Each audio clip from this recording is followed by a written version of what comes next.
warahmatullahi wabarakatuh.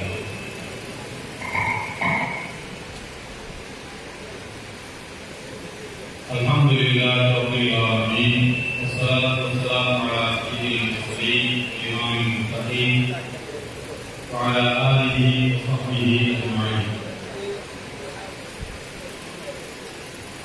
A'udzu billahi minasyaitonir rajim. La takunu kalladzina adaw Musa.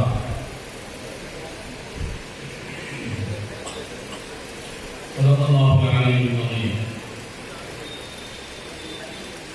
Minggu Jamia Al-Huda Al-Kaluri இடைவிடாமல் தொடர்ச்சியாக நடத்தி வருகின்ற மீளாது தொடர் சொற்பொழிவு நிகழ்ச்சியின் முதல் நாள் நிகழ்வுக்கும் இனிவருகின்ற எல்லா நாட்களுடைய நிகழ்வுக்கும் தலைமையேற்றிருக்கின்ற ஜாமியாவுடைய முதல்வர் எங்களுடைய அறிவாளர் தான்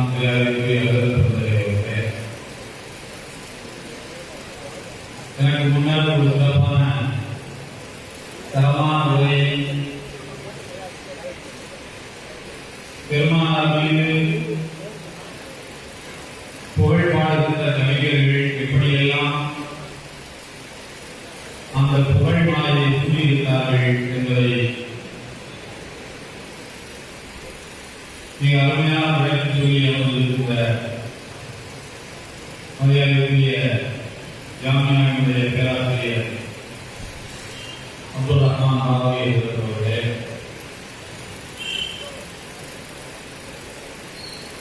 இந்த நிகழ்வில் எங்களுடைய பங்களிப்பை கண்டும் தருகின்ற ஜாமியாவினுடைய மாணவர்களே, இருக்கக்கூடிய பெரியவர்களே, சோதரர்களே, நூற்பாளர்களே, ஜாமியாவினுடைய மாணவர்களே, நம் அனைவர் மீதும் எல்லாம் வல்ல அல்லாஹ்வினுடைய பேரும் நம்முடைய விழாக்கள் மீதும் வருமாக கொஞ்சம் ஆரம்பித்து ஆரம்பித்து எந்த வார்த்தையை யாருடைய ஆமீன் அல்லாஹ் நம்முடைய நபி முஹம்மது ஸல்லல்லாஹு அலைஹி வஸல்லம் அவருடைய அன்பும் ஷஃபாஅத்தும் தகுதி வாய்ந்த மக்களாக எல்லாம் அல்லாஹ் அனைவரையும் ஏற்றுக்கொள்வானாக. மீலாது நபி விழாவின் சமூக பயன்களை அல்லாஹ் நமக்கும் அடைந்து கொள்ளக்கூடிய வாய்ப்பை தந்துள்ளார். அருமையான சகோதரர்களே, ரசூலுல்லாஹி ஸல்லல்லாஹு அலைஹி வஸல்லம் அவர்களை மனிதர்கள் அணுகும் விதம், அல்லாஹ் அணுகும் விதம், இரண்டுக்கும் இடையில் பெரிய வேறுபாடு இருக்கிறது. மனிதர்கள் அவர்களை ஒரு வழிகாட்டியாக பார்க்கிறார்கள். அல்லாஹ் அவர்களை தன்னுடைய அன்புக்குரியவர்களாக பார்க்கிறார். மனிதர்கள் சில நேரங்களில் தன்னுடைய வழிகாட்டின் மீது கோபித்துக் கொள்வது, அத்தாவ பிள்ளைகளுக்கு சில நேரங்களிலே கோபம் கூட வருவது, சலிப்பு வருவது. ஆனால் அன்பர்களுக்கிடையே சலிப்போ கோபமோ விரக்தியோ வரக்கூடாது, வருவதில்லை. அல்லாஹ் அவர்களை வைத்து பார்க்கிற உயரமே வேளாண். அதையெல்லாம் அறிஞர்கள் மக்கள் உங்களுக்கு 24 தங்களுடைய வாணியை சொல்வார்கள். நான் ஒன்றே மாதம் சொல்லியுடைய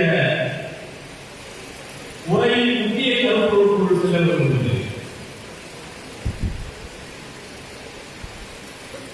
அல்லாஹ் இந்த முஸ்லிம்களை பார்த்து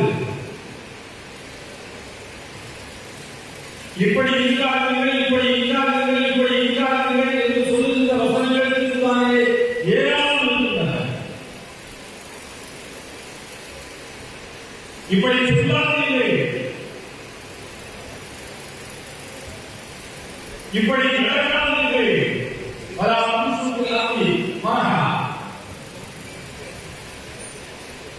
இப்படி இருக்காதீர்கள், ஒரு சபையில் இப்படி இருக்காதீர்கள், சாப்பிடால் கிளம்புங்கள், ஏற்காதீர்கள், இப்படி அல்லாஹ் நேரடியாக சொல்லக்கூடிய வசனங்கள் தானே ஏராளம் உள்ளன. ஆனால் ரசூலுல்லாஹி ஸல்லல்லாஹு அலைஹி வஸல்லம் அவர்களுடைய மனதை நீங்கள் காயப்படுத்தாதீர்கள். என்றால் மனிதனால் வழிகாட்டி கோபித்துக் கொள்வான். சில நேரங்களிலே தன்னை வளர்த்து ஆராய்ச்சிய தந்தையின் கூட பிள்ளைகளுக்கு கோபம் கொள்வதுதான். எனக்கு தேவையான சொத்து சேர்க்கவில்லை, அவரை அண்ணனுக்கு எழுதி வைத்து விட்டார், பொம்பளை கூடுதலாக சொத்து கொடுத்து விட்டார், இப்படி தந்தைமார்கள் கோபம் கொள்ளுகின்ற பிள்ளைகள் கூட இருக்கலாம், தாயின் மீது கோபம் கொள்ளுகின்ற பிள்ளைகள் இருக்கலாம். அதே போல சில நேரங்களில் வழிகாட்டியின் கூட சில நேரங்களில் அவர்களுக்கு சில அசோதனைகள் இருக்கலாம். என்ன சொல்லிட்டாங்க? இதையெல்லாம் நபிகள் ஸல்லல்லாஹு அலைஹி வஸல்லம் பற்றி அல்லாஹ் ஒரு வார்த்தையை ரொம்ப நுட்பமாக பதிவு செய்கிறார். நீங்கள் நபியை தொல்லைப்படுத்தாதீர்கள் என்று சொல்வதற்கு பதிலாக மூசா நபியை தொல்லைப்படுத்தியவர்களை போல நீங்கள் இருக்காதீர்கள். நபியை தொல்லைப்படுத்தாமல் இருந்து நீங்கள் கற்பனை கூட செய்யக்கூடாது என்பதற்கு தான் அவர்களை போல நீங்கள் இருக்க வேண்டாம் என்று சொல்கிறார். இந்த வசனம் உலகம் முழுவதும் போதப்படுகின்ற வசனம். எனக்கு மனதுக்கு வந்த ஒரு மனிதரை நான் தோழுகிறேன். என்னுடைய மனதுக்கு வந்த ஆசிரியரை நான் தோழுகிறேன். என்னுடைய மனதிற்கு பிடித்த கல்லூரிகளை நான் தோழுகிறேன். என்னுடைய மனதிற்கு பிடித்த நூலை நான் தோழுகிறேன்.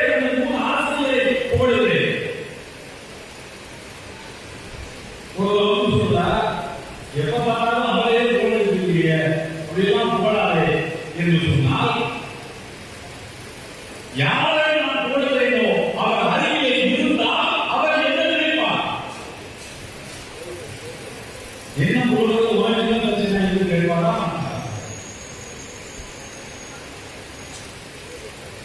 அதே போலதான் நபிகள் நாயகம் ஸல்லல்லாஹு அலைஹி வஸல்லம் இப்படி வருஷ வருஷம் நான் வேதனைக்கு வாழ்ந்து போல கொடுத்திருக்கிறேன்.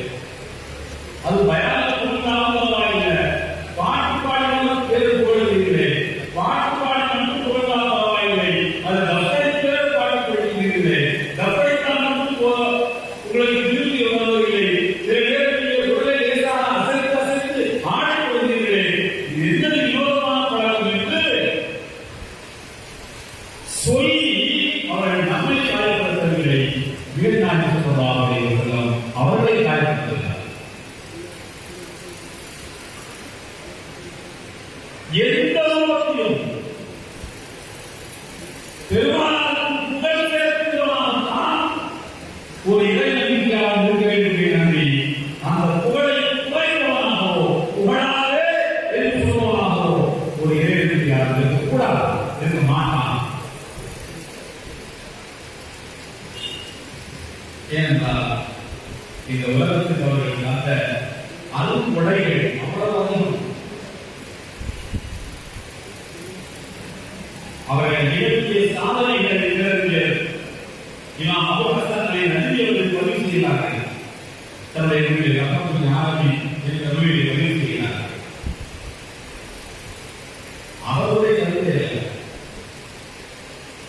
இதர கோட்பாடுகளில் இருக்கின்ற அறிஞர்களின் கருத்தை பதிவு செய்கிறார்கள்.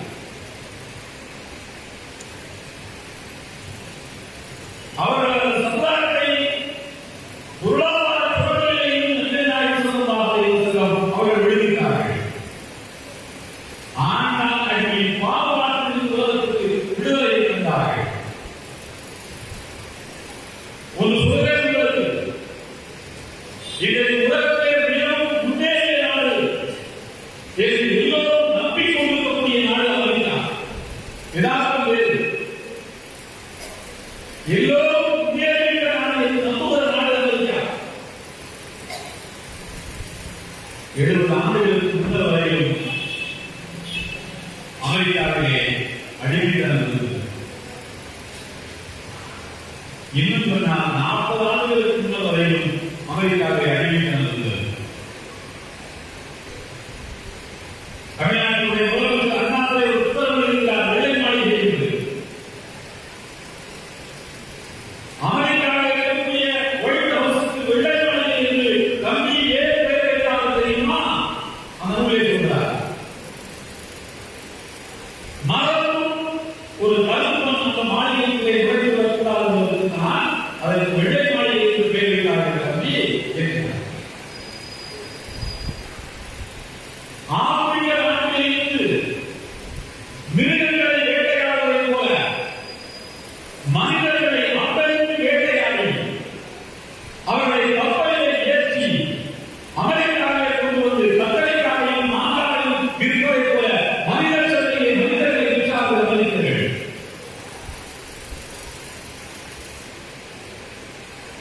கப்பல் முதலாளிக்கு கப்பலோட்டி தலைவர்கள் கொண்டார். நாம் கொண்டு வந்த சரக்கு ஒரு அழுகி போய்விட்டது. அழுகி போன தக்காளியை நல்ல தக்காளியோடு சேர்த்து வைத்திருந்தால் நல்ல தக்காளிகள் வைத்து போகும். அழுகிய தக்காளியை என்ன செய்வது? முதலாளி சொல்கிறார், அழுகிய ஒரு தக்காளியை தூக்கி எறிந்து இருக்கின்ற தக்காளிகளை நீ காப்பாற்றிக் கொள்வதை போல நோய் கொடுக்கக்கூடிய கருப்பு அடிகளை நீ கடலிலே தூக்கி எறிந்து அப்போதுதான் இருக்கின்ற அடிகளை காப்பாற்றிக் கொள்வது மனித சந்தையை விற்க முடியும் என்று மனிதரை சந்தையை விற்றார்கள். தம்பி அண்ணா பெயர் ஒரு கட்டத்திலே கருப்பவர்கள் திருப்பி அடிக்க ஆரம்பித்தார்கள். காடுகளுக்குள்ளே புகுந்து மிருகங்களை வேட்டையாடி சாப்பிடுவதற்காக மிருகங்களை வேட்டையாடுவதற்கு கருப்பவர்கள் காடுகளுக்குள்ளே வருகின்ற போது பகுதியில் இருக்கக்கூடிய வெள்ளையர்கள் அந்த கருப்பவர்களை வேட்டையாடினார்கள். தாயை அப்போது தைத்தார்கள். கைகாலை கட்டி கப்பலிலே ஏற்றினார்கள். ஒரு கட்டத்தில் கருப்பவர்களுக்கு அங்கே மாற்ற மக்கள் பயிற்சி கொடுத்தார்கள். என்ன பயிற்சி தெரியுமா? கேட்பதற்கு ஆச்சரியமாக இருக்கின்றது. வெள்ளையருடைய உடலில் வருகின்ற நாற்றம் எப்படி இருக்கும் என்பதை சுவாசித்து கண்டறியக்கூடிய பயிற்சி கருப்பவர்களுக்கு கொடுக்கப்பட்டது. அரை கிலோமீட்டர் சுற்றளவில் ஒரு வெள்ளைக்காரன் இருந்தால் அங்கே இருக்கக்கூடிய கருப்பவர்கள் சுவாசித்து வெள்ளையை கொடுத்திருக்கிறா என்று கண்டுபிடித்துள்ளார்கள். அந்த பயிற்சி கொடுக்கிறது.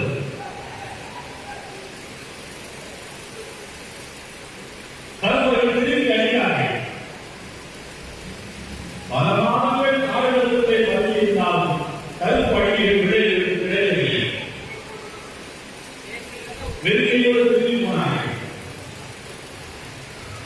கப்பலை வாடகை எடுத்தால் கப்பல் வாடகை இழப்பு நஷ்டம்.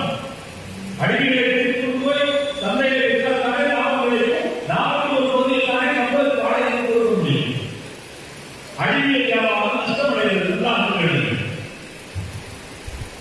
வெள்ளையர்களுக்கு ஒரு புத்தியை கண்டுபிடித்தார்கள். வெள்ளையர்களுக்கு ஒரு புத்தியை கண்டுபிடித்தார்கள். என்னவென்றால் இனியே கருப்பர்களை வேட்டையாட போனால் நாம் உயிரோடு திரும்பி வர முடியாது. ஆலையா ஏற்கனவே பிடித்து வந்து அமெரிக்காவுடைய சந்தைகளில் விற்கப்பட்ட அடிமைகளை நிலைநிறுத்தி வாங்கி அவர்களுக்கு நன்றாக ஊட்டச்சத்துமிக்க சாப்பாடுகளை கொடுத்து அறைகளில் அவரை அடைத்து வைத்து பல கருப்பு இன பெண்களை அதே அறைகளை அடைத்து வைத்து இனச்சேர்க்கை செய்ய வைத்து அடிமைகளை உற்பத்தி செய்து சந்தைகளை இருக்கிறது முடிவெடுத்தார்கள். அண்ணாமலை சொல்றார்,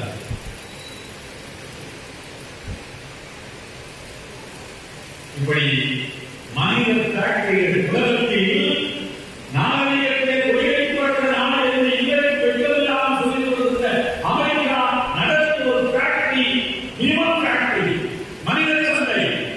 மனித சந்தை அல்ல, மனித ஃபேக்டரி, உற்பத்தி நிலையம்.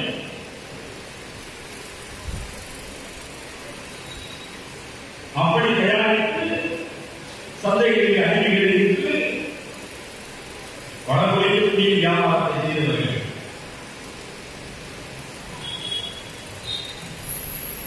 அந்த அடிமையின் முறையை 1000 ஆண்டுகளுக்கு முன்னால் ஒழித்தவர்கள் முஹம்மது ஸல்லல்லாஹு அலைஹி வஸல்லம் அவர்கள். ரசூலுல்லாஹ் யாராவது கற்பனை பண்ணினா விட்டு பார்த்தா நீ தவறு செய்தால் உன்னுடைய அடிமைக்கு விடுதலை கிடைக்கும், அடிமையை உரிமை விட்டு உன் தவறை சரி செய்து கொண்டு சொன்னார்.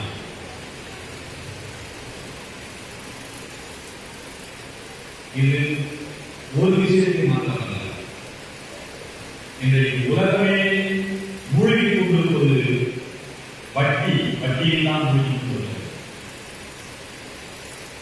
அந்த வட்டியை ஒழித்த பெருமை ரசூலுல்லாஹி ஸல்லல்லாஹு அலைஹி வஸல்லம் அவர்கள் மட்டும்தான் உண்டு. இன்றைக்கு சொல்கிறார்கள், 3 தலாக் இருந்தால் வாழ்வாளர்களுக்கு சிறையில் சட்டத்தை கொண்டு வந்தார்கள். இன்றைக்கு கூட இதர சமுதாய மக்களுக்கு ஒரு கேள்வி இருக்கிறது. அது என்ன முஸ்லிம்கள் வந்து கல்யாணம் பண்ணீங்கன்னா உடனே தலாக் தலாக் தலாக் சொன்னா 2 தடவை நீக்கணுமாங்க.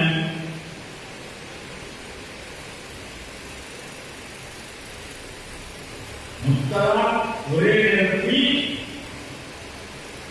சொல்லப்படுவதை மாற்றம் வலியுறுத்தவும் இல்லை, அதை ஆர்வமானது என்று சொல்லவும் இல்லை, செய்யக்கூடாது என்று தடுக்கிறது. சொன்னால்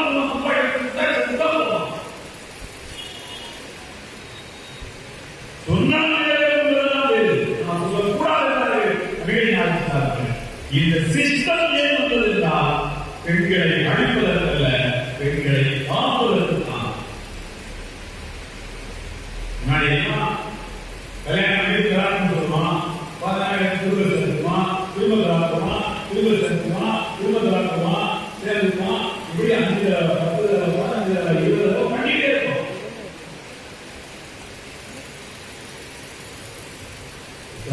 வரையறுக்கிறது இந்த மாதிரி விளையாட்டுலாம் 3 தடவை வாழ்க்கையில 3வது அவங்க தான் கொஞ்சம் மனைவியை நீ டிஸ்டர்ப் பண்ண முடியாது. அவர் சோதனை இருப்பார், தன் வாழ்க்கையை தீர்மானத்துடைய ரைட்ஸ் அவர் இது பெண்களுக்கு பாதுகாப்பா அல்லது பெண்களுக்கு அவநம்பிக்கை இருக்கிறது. ஆனால் உண்மையிலேயே நாடுகள் என்று சொல்லக்கூடிய நாடுகளிலே இருக்கிறது. யோசித்து பாருங்கள், இந்து பகுதியிலே ஒரு 10 ஆண்டுகளுக்கு வந்த ஒரு கட்டை இந்த தலைவர்களுக்கு மனப்பாடம் ஒரு 15-20 பேரை நான் அதை பேசியிருப்பேன். டிகிரி ஈவன் இந்த அந்த கட்டளை தலைப்பு மறைந்தவர்களும் விதவைகளை இந்த நாட்டின் சட்டங்கள் சீரழிக்கின்றன. டிகிரி மறுக்கப்படுகின்ற ஈவன் இந்த மரணத்திலும் அது மறுக்கப்படுகிறது கண்ணியம். யாருக்கு? விருந்தாவன் விருந்தாவன் என்ற நகரத்தை அழைத்து வைக்கப்பட்டிருக்கக்கூடிய இளவை பெண்கள், கணவன்களை விதவைகள் விமானிய பெண்கள் அழைத்து வைக்கப்பட்டிருக்கிறார்கள். நான் சொல்றேன் முஸ்லிம் பெண்கள் அல்ல, எல்லாம் பிராமண பெண்கள். இறந்தவர்கள் நம்மை ஒழுங்காக சடங்குகள் செய்து அடக்குவார்களா, மதச்சடங்குகள் செய்வார்களா மாட்டார்களா என்று தெரியவில்லை. ஏனென்றால் மதச்சடங்குகள் இருக்கிறதற்கு பணம் கொடுத்தால் தான் அங்கே மந்திரங்களை சொல்வதற்கு ஆசாமிகளே வருவார்கள். வயிற்று பசியே ஒழுங்காத போது மந்திரங்களுக்காக பணத்தை வைக்க முடியும். கடைசியில் அந்த பெண்கள் எல்லாம் நாங்கள் 70 நதிகளை புதுதாக வெட்டி சாக்குப்பைகளை போட்டு குப்பையை தூக்கி வீசுகிறது என்று உயிரிலே கொண்டு இறந்து வருகிறார்கள். பிராமண சமுதாயத்தை சார்ந்தவர்கள் அதை எங்கு பத்திரிகைகள் டிகிரி ஈவன் இந்த இருந்தார்கள். இதை கற்பனை செய்ய முடியுமா இஸ்லாமிய வாழ்வில்? எனவே அழிக்கப்பட்டுக் கொண்டிருந்த பெண்களின் கண்ணியத்தை நீட்டவர்கள் நான் சொல்லலாம். பொருளாதாரத்தை ஒரு குறிப்பிட்ட பிரிவு நலிந்து கொண்டே போகின்ற இழிவை மாற்றியவர்கள் என்று நான் சொல்லலாம். மனிதனை அடிமையாக நடத்துகின்ற அவமானத்தை கைது நான் இதற்காக இதை உலகமே அவர்களை கொடுத்தது. 1860லேயே லண்டனில் இருக்கக்கூடிய ஒரு எழுத்தாளர், புகழ்மிக்க ஒரு எழுத்தாளர், ஸ்டீபன் டேவிட் நினைத்தேனுடைய பெயர், அவர் ஒரு புத்தகம் எழுதியிருக்கிறார். அந்த புத்தகத்தினுடைய தலைப்பு என்ன தெரியுமா? குர்ஆன் நபிகள் நாயகங்களை மதிக்க வேண்டும். அவர் எழுதியிருக்கக்கூடிய புத்தகத்தின் தலைப்பு குர்ஆன் நபிகள் நாயகங்களை மதிக்க வேண்டும்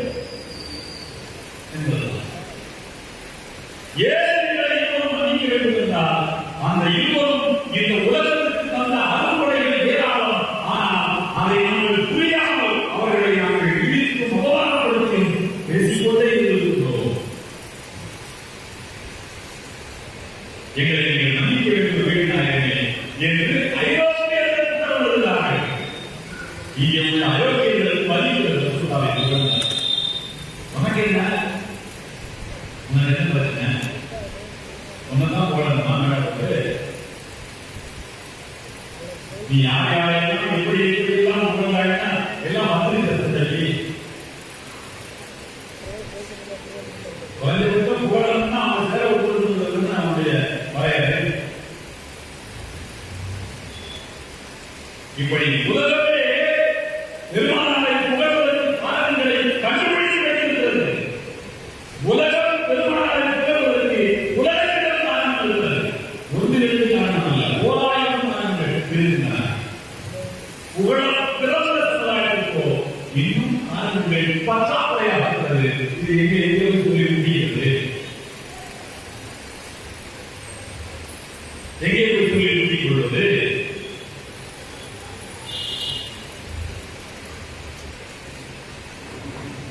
நான் இன்னும் சொல்கிறேன் உங்களுக்கு, ரசூலுல்லாஹி ஸல்லல்லாஹு அலைஹி வஸல்லம் உடைய மீராது எங்களுடைய உத்தார தீரே இஸ்லாம் முடியாதி இருக்கிற வரைக்கும் ஆண்களோடு நோக்கி சொல்வார்கள்.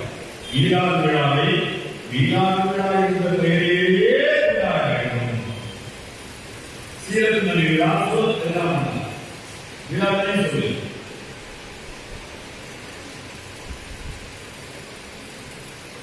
மீராது நபி விழாவில் நடந்திருக்கக்கூடிய சமூக பயன்கள் ஒன்றரை என்ன அன்னையை நாம் மீட்பாங்க.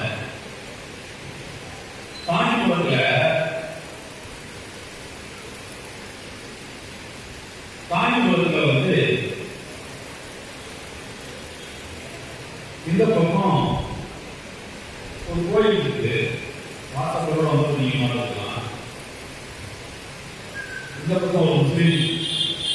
வாய் கடவுள் இந்த பக்கம் இரு சோதரர் கடவுள் இந்த பக்கம் உரு சோதரர் கடவுள் நடுவுல ஒரு டீ கடை இருக்கு.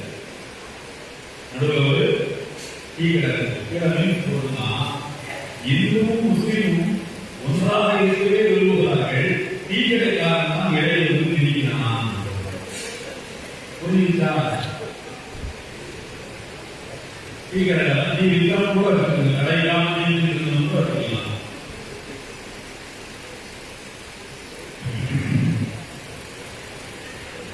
மீரானுடைய விழாவுடைய சமூக பயன்கள் இன்றைக்கு தமிழ்நாட்டில் இந்து சமுதாயத்திற்கு எந்த தேவராகட்டும், சோழராகட்டும், மணியராகட்டும், தரிசனமாகட்டும், எந்த ஜாதியை சார்ந்தவராகட்டும் தமிழ்நாட்டில் ஒட்டுமொத்த ஒன்றும் ஒன்றாக சகோதரர்களோடு சுத்தவாசத்தோடு இருக்கிறோமே அதற்கு முக்கிய காரணமே மீளாதவர்கள்தான்.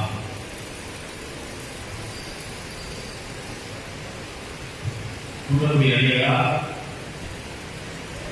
மதுரை ஆணையம் பற்றி தஞ்சை இருக்கக்கூடிய ஆணையர்கள் இவர்களெல்லாம் மீளாதவர்களை பேசி நவீனத்துடைய பொன்மொழிகளே வாழ்க்கை வளத்தை அவர்களுடைய வாயால் பேசி கொண்டு போய் சேர்த்திருக்கிறார்கள்.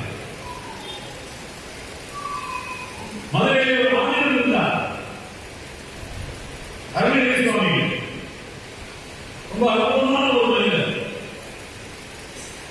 இறப்பதற்கு 2 நாளைக்கு முன்னால் வரையும் என் வாசல் பேசணும் சொல்லிட்டே இருப்பார். எதிர்க்கையாக சொல்லுவார். 2 நாள் போக வேண்டாம், வருஷம் புள்ளி அதெல்லாம் வந்து போன பண்ணிப்பார். இமாசா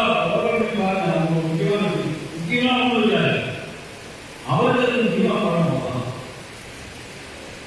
எல்லா சமூகங்களையும் எனக்கு சகோதர மக்களோடு நல்லுறவை பேணுகின்ற ஒரு உயர்ந்த பாரம்பரியத்தை இந்தியாவுக்கே அறிமுகப்படுத்தியது மீராதுதான். தமிழ்நாட்டில் ஒரு முதலமைச்சரை தந்தது மீராதுதான். அண்ணாதுரை பேச்சாளராக தமிழ்நாட்டுக்கு அறிமுகப்படுத்தியது மீராதுதான். அண்ணாதுரை நான் பார்த்ததே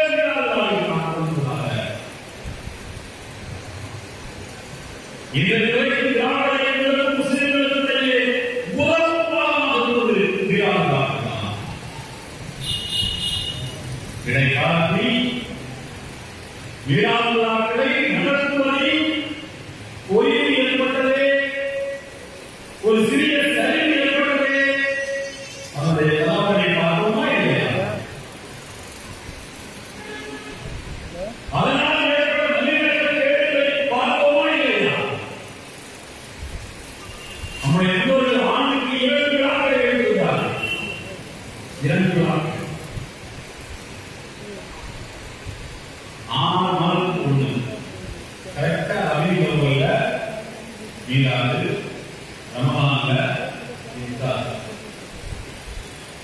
சரியா 6 மாதத்துக்கு ஒரு முறை நிகழ்ச்சி கொண்டு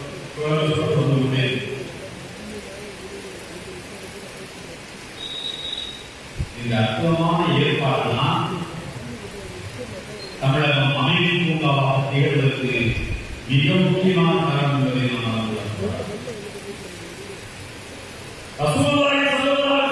பெயர் ஒரு இடத்திலே திரும்ப திரும்ப சொல்லப்பட்டுக் கொண்டே இருக்குமானால் அங்கே எத்தனை சந்தோஷக்கரமான பக்தர்கள் அணிவகுத்துக் கொண்டிருப்பார்கள் என்பதை யோசிப்பார்கள். மலர்மார்கள் அணியணியாக அணியிலிருந்து வருகின்ற ஒரு ஊரில், ஒரு மகளாவில், ஒரு ஏரியாவில், ஒரு மாநிலத்தில் அமைதி எப்படி கெட்டு போகும் யோசிப்பார்கள். அமைதி எப்படி கெட்டு போகும்? உலகத்துக்கு அமைதியை தருவதற்காக வந்தவர்கள் எல்லாம் சொல்லலாம். ஒரு சொல்றேன் உங்களுக்கு, உலகத்திலேயே உலக வரலாற்றிலேயே டாக்டர் கிப்பன் போன்றவர்கள் இன்னும் பெரிய ஆராய்ச்சியாளர்கள் சொல்கிற ஒரு உண்மை என்னென்றால், அகல்யா என்ற ஒரு கான்செப்ட் தத்துவம், மைனாரிட்டி சிறுபான்மை சமுதாயம் என்ற ஒரு தத்துவத்தை உலகத்துக்கு தந்தவர்களை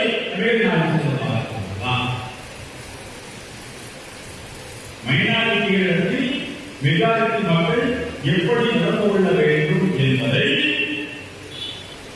அதற்கு ஒரு ஆவண தொகுப்பு, அந்த ஆவண தொகுப்புக்கு சட்டம் எடுத்து வழங்கியவர்கள் வெளிநாட்டு சொன்னார்கள். அவர்களுக்கு பிறகு தெளிவா உணர்வு அதுக்கு முன்னாடி ஆவணம் கிடையாது. ஏதோ மன்னருடைய திருத்தத்தில் மைனாரிட்டி மக்கள் காணப்பட்டிருப்பான். மன்னருக்கு திருக்குறியோ மைனாரிட்டி மக்கள் அரசு போயிட்டே இருக்கும். மன்னருக்கு திருக்குறியா பார்க்கணும். உமரதியல்லாம போட்ட ஒப்பந்தம், ரசூலுல்லாஹ் போட்ட ஒப்பந்தத்தில் மன்னருக்கு போயிட்டு வைத்தால் மன்னரை நடத்த வேண்டும் என்று மைனாரிட்டியில் அப்படியே இருப்பாங்க. மதினாவிலே வேறுநாடு சொல்வதாக சொல்வது கேட்பாரில்லாத ஒரு அரசை நடத்தினார்கள். ஆனால் மக்கள் கேள்வி கேட்டால் வந்து சொல்வார்கள். ஆனால் யாரும் இது கேள்வி கேட்க நீங்கள் கேள்விகளுக்கு அப்பாற்பட்ட ஒரு அரசு, விமர்சனங்களுக்கு அப்பாற்பட்ட அரசு. அவர்கள் ஒன்றை சொன்னால் அதை எழுந்து கேட்கக்கூடிய பல்லாயிரம் தோழர்களை கொண்ட சிப்பாய்களை கொண்ட அரசு. அவர்கள் நாசரையெல்லாம் சொல்வார்கள். ரசூலுல்லாஹ் அவர்களை சொன்னால் நான் அவருடைய முகத்தை முற்றிலும் வைக்க மாட்டேன். அதை ஒன்றாக கேட்கிறேன். இமாம் திருமதி உள்ளார்கள் சமாயத்திற்கு என்ற ஒரு ஊரில் இருக்கிறார்கள். ரசூலுல்லாஹ் அவர்களுடைய அந்த அடையாளங்கள் எப்படி இருக்கும்? அந்த அடையாளம் தலை எப்படி இருக்கும்? தலையை எப்படி முடி வைத்திருப்பார்கள்? இந்த திருதா எப்படி இருக்கும்? தாடி எப்படி இருக்கும்? சில நபித்தோழர்கள் வேறு சில நபித்தோழர்கள் அறிவிக்கக்கூடிய அறிவிப்புகளுடைய ஒரு மைனர் டிஃபரன்ஸ், சின்ன சின்ன வித்தியாசங்கள் இருக்கும். ஒரு சொல்வார் முதலில் சொல்லலாம் 14 தான் நடந்து, இன்னொரு கொஞ்சம் கூட சொல்வார், குறைய சொல்வார். இது ஏன் சகாபாக்கள் அவ்வளவு கூர்மையா பார்க்கையாக சொல்லுவாங்க. ஒரு வியப்புக்குரிய பதிலை விதிமுறையாளர்கள் தருகிறார்கள். என்னவென்றால் வெளிநாடு சொல்வதை சகாபாக்கள் நேரடியாக உருவதற்கும் பார்ப்பதற்கும் தடை இருக்கிறார்கள். அதனால் அவர்கள் துல்லியமாக சொல்லவில்லை. அவங்க ஆசிரியர்களை கேட்பார்கள். அவங்க எப்படி சொல்லுவாங்க? ரசூலுல்லாஹ்வுடைய நாடு எப்படி இருந்துச்சு? அமுதாசுக்கு என்ன தெரியும்? உடனே வாழ்ந்தவர்கள் ஆனால் சொல்வார்கள், நாம் இருந்து பார்க்க மாட்டாங்க.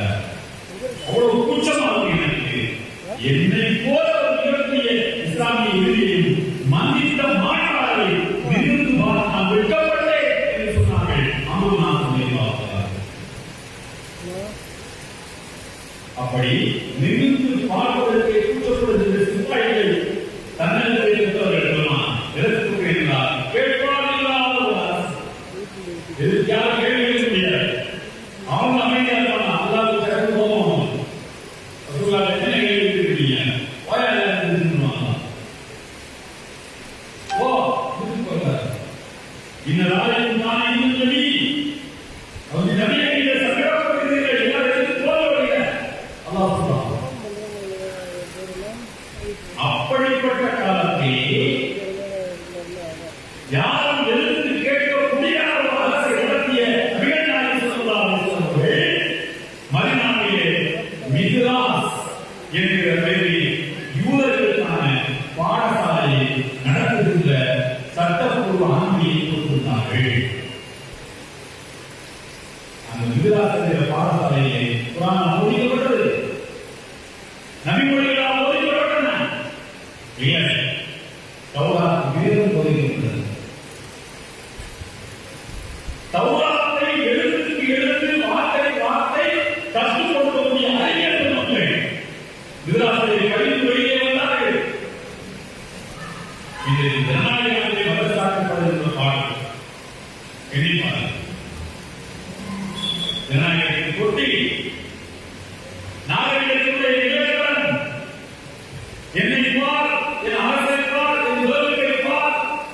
உலகமெல்லாம் சென்று இந்தியாவின்